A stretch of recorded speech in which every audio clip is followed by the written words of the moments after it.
welcome to the Street Artist Steelers Show. This is where we recap last week's game and discuss this week's upcoming game, and it's against our rivals, the Baltimore Ravens. Here are some things that we all need to look at as Steeler fans regarding our offensive output so far this season. Our offense sucks right now, but we all know that, and we have too many weapons for it to be this way. Let's look at some of the things that are happening. We're only averaging 4.9 plays per drive. Talk about futility. To add on to that, we're only averaging 21.4 yards per drive. Our drives are only lasting a minute and 59 seconds each on average. Now get this, to make matters worse, we only score a touchdown on 8.7% of such drives. Only 17.9% of our drives end in any kind of points at all. So simply put, I'll say it again, our offense sucks right now. I'm not even going to get too deep on last week.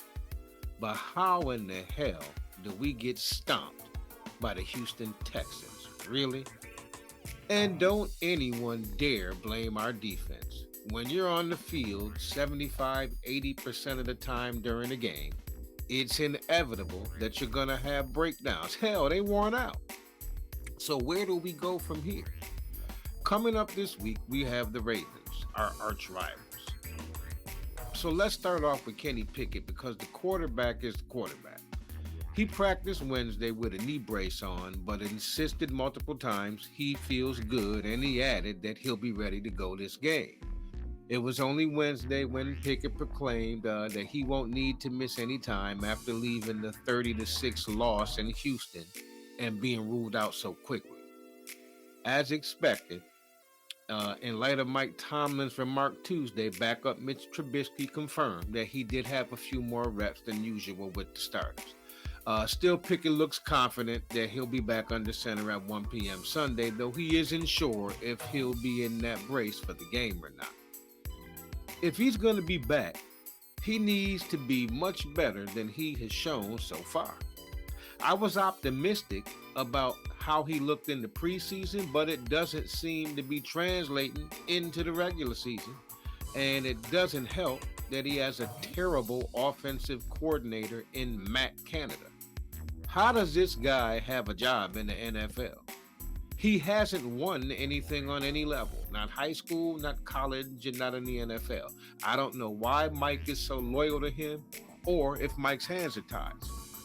On the play that Kenny Pickett got injured, on the ball should have gone to Najee Harris. He's only a 240-pound running back, and it was 4th and 1. But Najee closed ranks around his coaches and challenged his teammates to be better.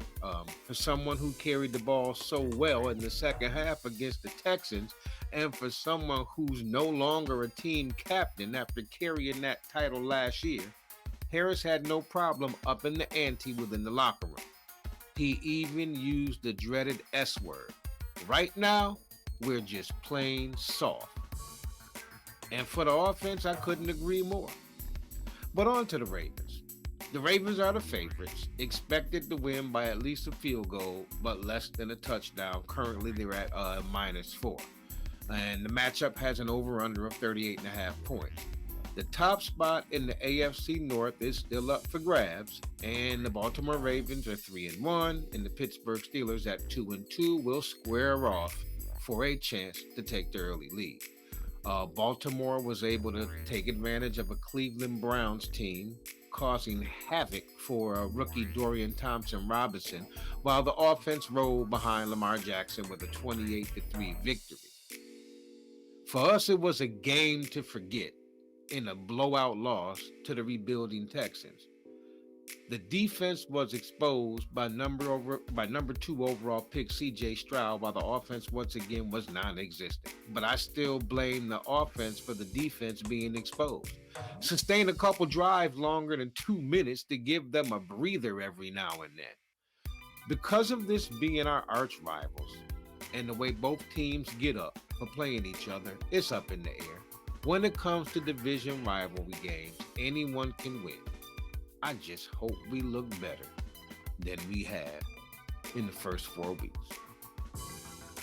This is Professor Cass, and this has been your Pittsburgh Steelers News Show for week number 5. Peace.